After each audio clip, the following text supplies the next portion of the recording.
Welcome once again to another new? Is it new? If I've done it before? No, it's not new.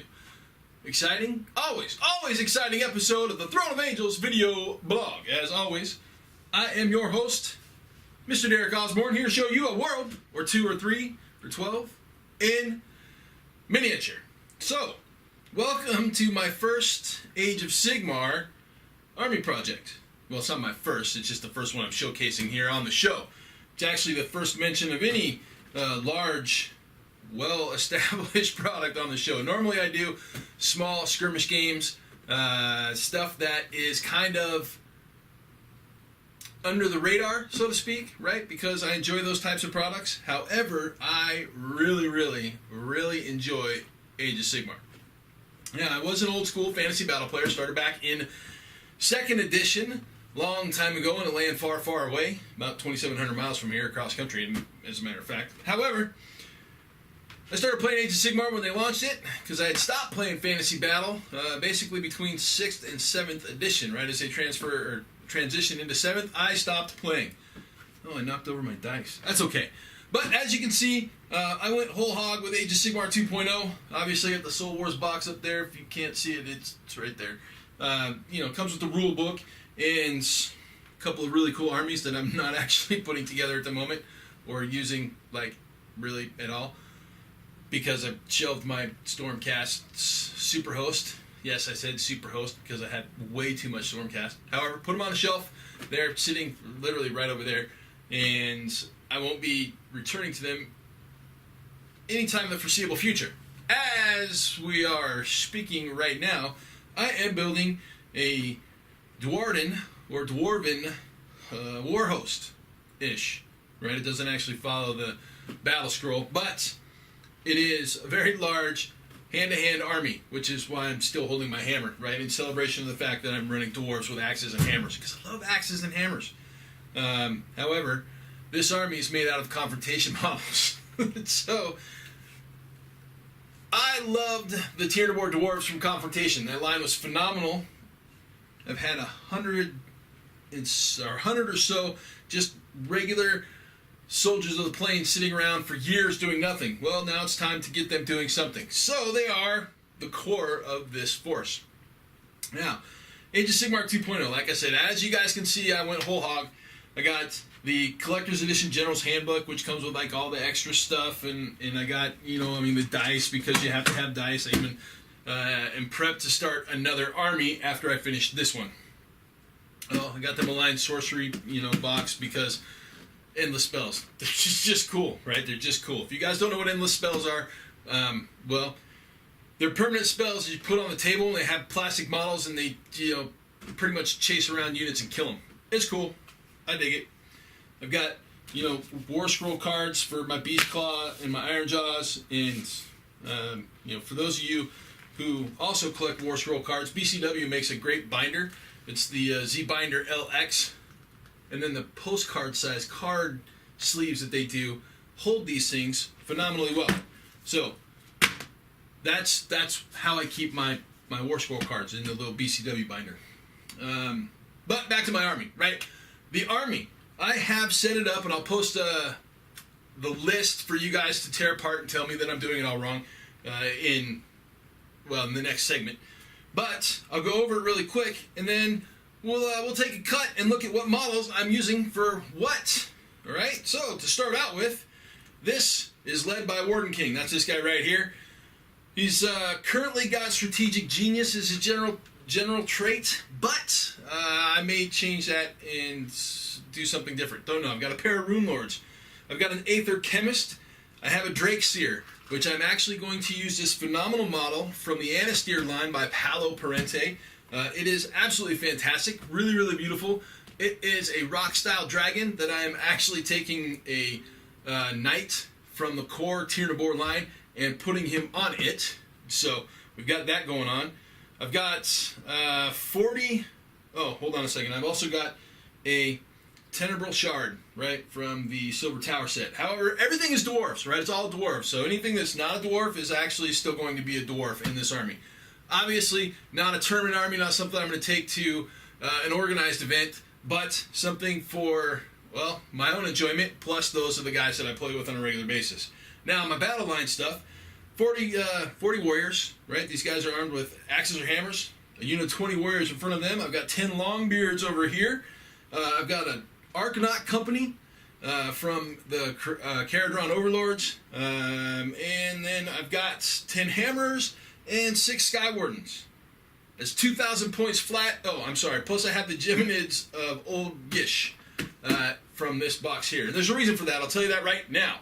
So this army is going to be based out of Hysh, right? The realm of light. So they're going to be really bright and kind of colorful, right? Think angelic dwarves if you want to go that far.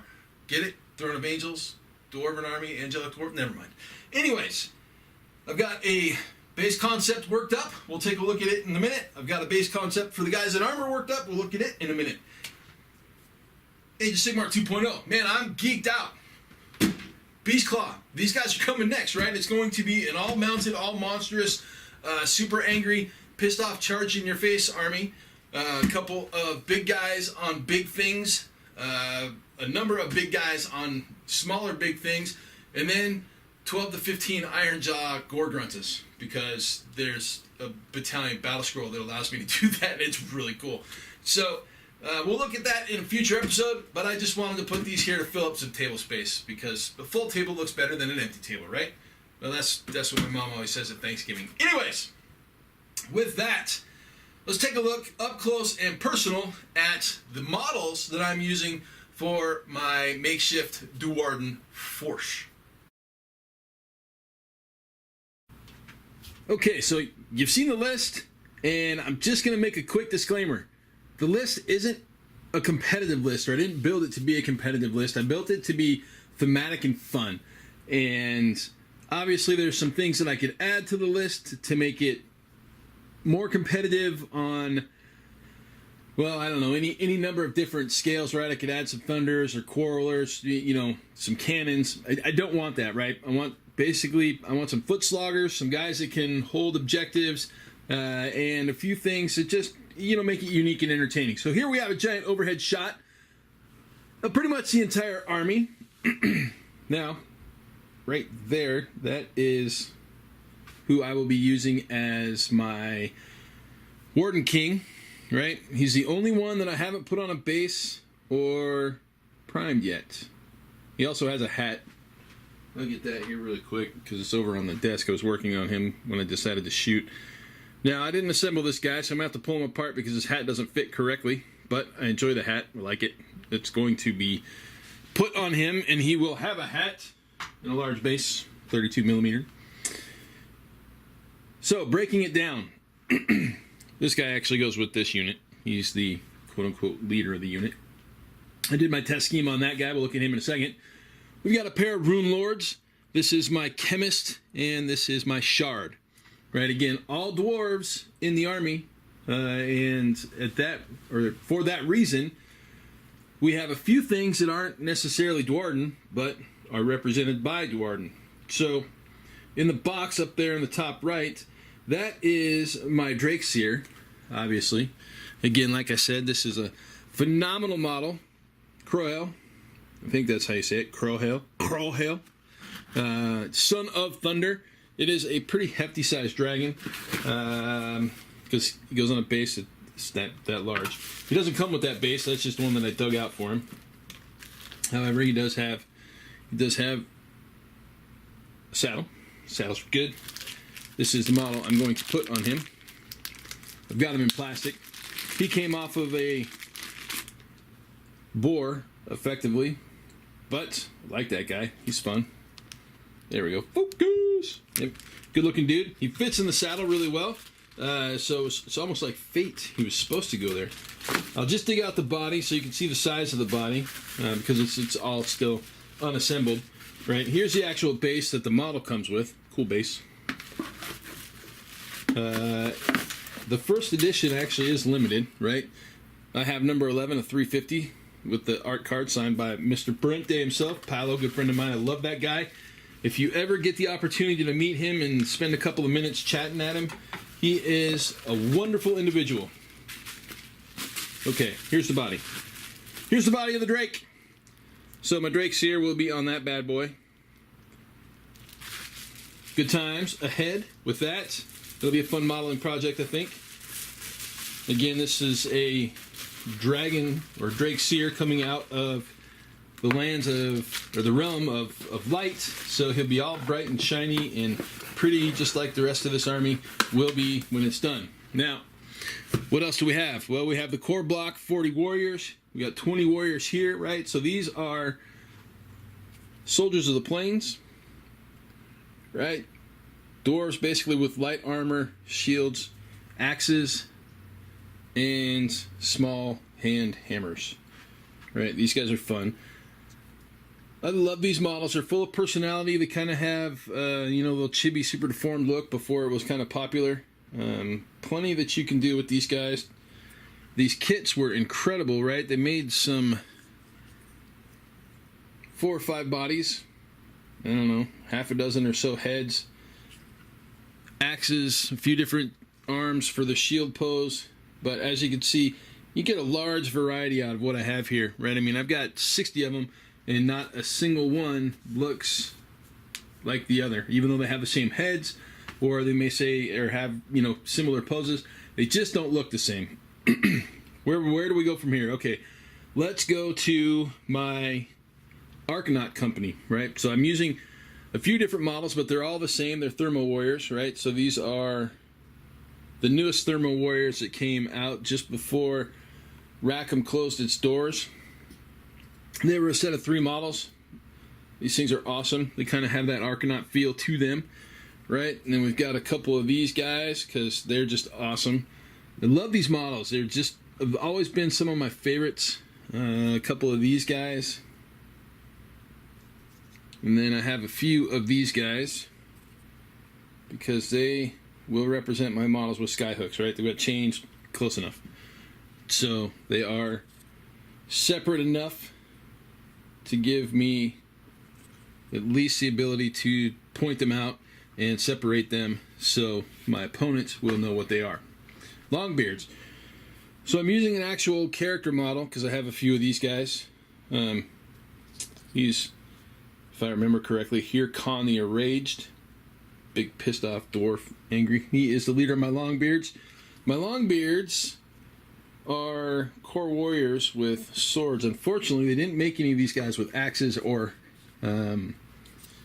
two-handed axes. They made them with swords, two-handed swords, or a sword and a shield.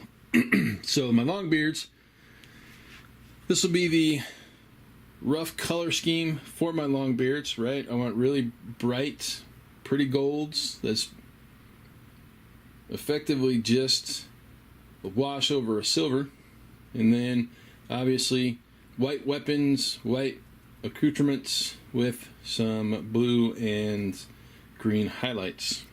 So that'll carry across. You'll see that here in a second when I show you the warrior. Now, my hammers, I'm still waiting on a couple of blister packs of these ladies. My hammers are also core warriors. These were the ones that they produced with two-handed hammers. There's 3 different poses. I really like these models. They're a lot of fun. As you can see, they do have some proportion issues, but it's how things were back in the late 90s, early 2000s. Now, the Meteors that I'm using for Skyriggers are some of my favorite models that were ever produced. I just absolutely love these guys. They have so much personality. Now, clearly they've all basically just got power fists as far as their primary armament is concerned. But, again, the army's more for theme and fun than anything else. I did take a couple and put them on flight stands. I haven't attached them to the flight stands because I will paint them first. Because I don't want to paint those flight stands, or at least get paint on those flight stands. Now, again, my Rune Lords, right? I've got this one and this one. And then I am using this guy as my Aether Chemist. He is, if I remember right, a Thermo Priest. And then we've got Nirak the Bold as my Tenebral Shard. Now, I know shards don't have crossbows, but he's the closest thing that I could find to an assassin, which is effectively what a shard is. Crazy elven assassin. They're cool as hell. But, well, I'll show you guys what we're using for banners and musicians. Right there's our banner, and each unit obviously has one. So we've got a pair of banners and a pair of musicians. He's got some big cheeks. Those are going to be rosy red because, well, he's putting forth the effort. And then this is my test piece for the color concept. Right, as you can see, I'm going to go with a darker skin tone for these guys. I feel that being in the realm of light, your skin tone is going to tend to be a little darker because your skin is adjusting to the brightness of the area. So they're going to be a little dark. However, really, really bright golds, right? I mean, I'm not actually even using a gold. I'm using a yellow wash over the top of a silver. So if you want to see that, I'll go over that. As you can see, I am using, again, the white as primary with the blue and green highlights. So, haven't done the bases yet, obviously, on that guy. It's just a concept. However, that is the entire force in its glory, right? Would have never thought that I would have built a horde army out of dwarves, like ever, but I've pretty much built a horde army out of dwarves. So, that's a quick and a brief look at my current painting project, obviously Duardin for Age of Sigmar.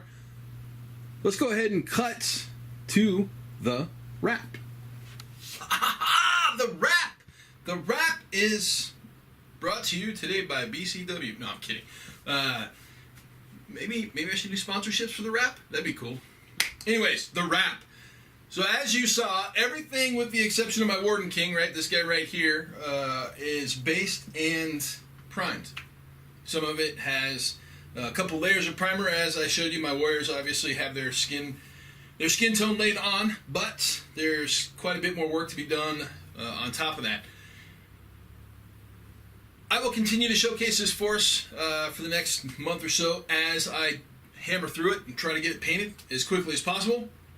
I will also probably do a little something on the malign sorcery stuff because it's cool, and I'm including one of those spells obviously with this force, and then we'll move into the Beastclaw Raiders and the monster force I'm going to do for that one. Now that one, I am running a campaign with some of my local buddies. We're starting with Skirmish, right? Warhammer Skirmish, 3 to 5 models, essentially, maybe 7 or 8, unless you're playing goblins, and then it's like 17 to 20. But we're starting with Skirmish. We're going to do a 6-week Skirmish campaign, build up a little Skirmish force. We're going to graduate that to Path to Glory. So, we're looking at 2 to 3 units with a big leader or general of some sorts. 6 weeks for that one. And graduate that into a fully fledged, full-blown Age of Sigmar 2,000 point force. And then we're going to do a 6-week league on that with Firestorm, right? So Firestorm up here, as you can see. But I'm going to use my Beastclaw Raiders for that. I'm going to start with a hunter and a couple of his dogs as my skirmish force, and we're going to build up from there. Probably add a couple of Mournfangs after that, and then who knows? Who knows? Gonna have some fun. But this army project will be showcased, like I said, over the next month or two as I bust my rear to get it done. Following that, I'm going to do some Dead Zone stuff right up here. Dead Zone Outbreak campaign started a couple of weeks ago, a week and a half ago, something like that. So we're going to showcase some of that, and we're going to have some fun with some Dead Zone. We're going to have some fun with some Age of Sigmar. We might throw in some Eden, maybe, if I can get some time. But I think this army project and what I have planned for Dead Zone are going to suck up a decent amount of time over the course of the next 2 to 3 months. We will see. However, if you guys are playing Age of Sigmar, obviously let me know in the comments below. I'm sure some of you guys will tell me that my army list is wrong, which is fine, because as I said before, it is completely thematic and ultimately just for fun. If it wins some games, great. If it doesn't, Hey, great. Woo! Anyways, that's my first Age of Sigmar video. I'm going to call it done. We are finished and out.